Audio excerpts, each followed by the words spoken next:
All right, welcome back here on this Friday afternoon. I'm meteorologist Scott Williams. Time now is about 3:40, and Drew Anderson joins me, and I see props everywhere in the Weather Center. We've got props going on a Friday, guys. You gotta have some fun. It's Friday. Okay. Right? Our minds are already on the weekend. Yeah, it is. My mind's still outside. So here's what we got. I got a regular little spinny chair. You just spin like that. And we're gonna widen things out when I give you a little science experiment that you can try at home, as long as you don't get too dizzy. I think this one's good for the kids.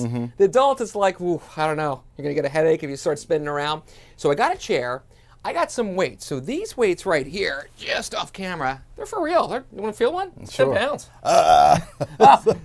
So they're real. They're not fake weights. They're, if I throw it up, They are. ooh, Yep, that's they're heavy. real. They're real. So you need something that has a little bit of weight to it, Uh-huh. but the thing is, you don't have to use weights like we see right here. Mm-hmm. You could actually use, and I've done this before, candles. You know, candles have a little bit of weight to them. Mm-hmm. Here's the catch for our little demo. You want two things that are exactly the same weight. That's what's key.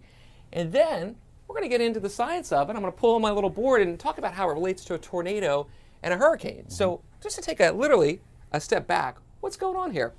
It's actually pretty cool. We were doing this, Scott, on the Yeah. Good Day After show on Wednesday, because Wednesday, I don't know if you heard, was National Science Day. We did a couple experiments here on our 3:30 show. Yeah, you did the salt water and the ice, which was really cool. Who would ever think? Exactly. You would think something with salt would melt the Yeah. fastest. So if you weren't with us, here's what we did. We brought in a cup with water, a cup with salt water, and then who's drinking salt water? So Gatorade's got a lot of salt in it, so I brought in some Gatorade. It turns out if you have a really salty liquid, it takes longer for ice cubes to melt. Who knew, right? And in short, it's just because ice cubes bob up a Yeah. little more and they're not in contact with the water as much because salty water is heavier. Little science there. Yeah. So here's the science here.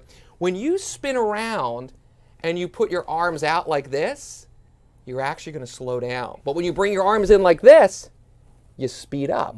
And it's much like, you ever see an ice skater? Like the ice skaters kind of doing their thing and they go like this. They look great, but they're doing the triple lutz and all yeah. those. Yeah, exactly. Yeah. Yeah, exactly. Well, there's science. Watch what I was just doing. When I did that, and they do this too, because we're going to see the Olympics. Well, they're not going to be in this Olympics that's coming up this summer. They'll be, what, 2 years later. But when the ice skaters do what you just mentioned, they're doing it like this. See how my arms are crossed? And they're as close to my body as possible, because if you have whatever mass that you are, you want something as close to the center of it if you're spinning, because it allows you to spin faster. And then you see the ice skaters going, well, actually their arms out is to slow them down. When something is spinning and you want to slow down, you put your arms out and it slows. There's some science that pretty much says the farther away you are from the center, the slower you go.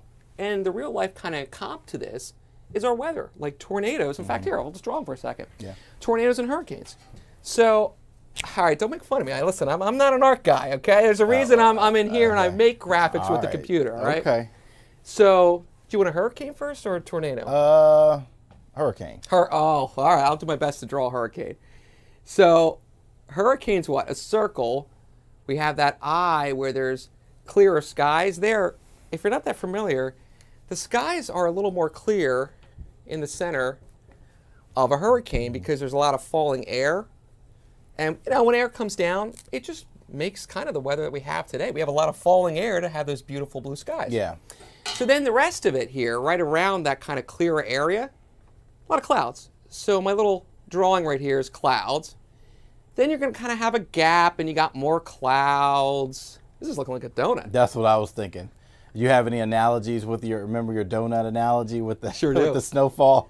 So we'll get Bob Kelly on this one. So Scott's talking about the last time we had a snow, I was measuring it in terms of a donut. And the donuts I had, it turned out they were about an inch high. But then we were talking about this, the ones my mom sent in, she went out, because she was watching me on the news, she went out with her donuts. They were like an inch and a half high. Yeah. And we were like, quality control, quality Yes. control.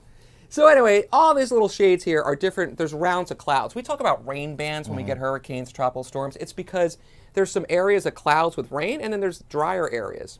So I bring this all up to say this.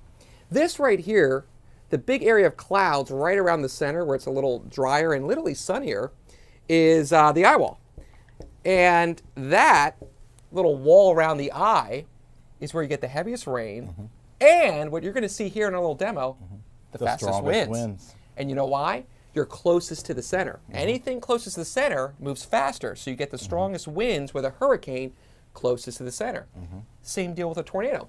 Think of like a textbook one, because sometimes they're like a rope, but this one's, we'll make a textbook, where it's wider at the top and skinnier at the bottom. So the fastest winds with a tornado are right down at the ground.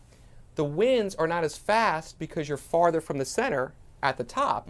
And the way the physics kind of all balance out, so the science balances out, part of the reason the winds are slower up here is the air cools as it rises because it's colder up in the sky. Absolutely, yeah. So I love this. So I love kind of doing this even in my classroom. It's an easy demo you can do at home. And what do you think? Should we give it literally a whirl? Yeah, you ready? All right. Wish me luck. I hope I don't get a little dizzy here. I'll see if I can walk. All right. So I'm going to take a seat. I am going to grab the other weight. Oh, you got it. I was going to say, what do I do with it? All right. I got it. All right. Even though I don't got much muscle, I got it, Scott. All right, I'm going to kind of zoom this down a little bit because I want you to see my whole body. Well, you know, we'll kind of game it a little bit there. That looks pretty good. All right, so I'm going to put my arms out. I want to make sure I'm not coming anywhere near you. Could you back up maybe just a touch? I just want to make sure we're good to go. Okay, so that looks good. I'm going to test it just for a second to make sure I'm not hitting anything like our computer. Perfect. Okay, so here's what you're going to see. I'm going to start spinning. When I put my hands out, because now I'm farther from the center, I'm going to slow down. This is like the top of a tornado. When I bring my hands in, you're physically going to see me speed up. That's because you twirl the fastest like an ice skater when you're closest to the center. So I'm going to get myself spinning. You'll see this. I'll slow down. I'll bring this in. I'll speed up. It's pretty cool. All right, so I hope I don't get too dizzy here. I'm going to get myself going fast. All right, slow down and watch this. I brought my hands in, and did you see me? I physically sped up. Here, watch. We'll do it again. Slow down. Brought my hands in. That's not me with my feet. That is the chair and this cool science thing doing it. Oh, I'm a little dizzy. Yeah, it's like you're putting on the brakes. Yeah. It's exactly what's going on here. I'll do it one more time. So I'll put on the brakes, slowing. I bring this in. I'm off to the races. I slow down because I put my hands out. So It's cool. actually pretty hard. Well, the weights are tough, and you feel the force. That's what's really cool about this. When you do that, you physically feel something speeding you up. Oh, here, let me adjust the camera a little bit. I forgot they were still looking at me in the cam. We'll go back to our normal shot here. Yeah, it's so cool. You physically feel something speed you up, and it's literally just you putting your hands like that. Yeah, pretty good exercise, too. Yeah, I'm a little out of breath for a reason because I need the muscle. I'll tell you what, let me catch my breath for about 2 minutes. We'll come back and we'll talk about that weekend weather. How's that sound? All right, sounds great. Keep it here. Fox Local, Fox Philly Weather. Oh.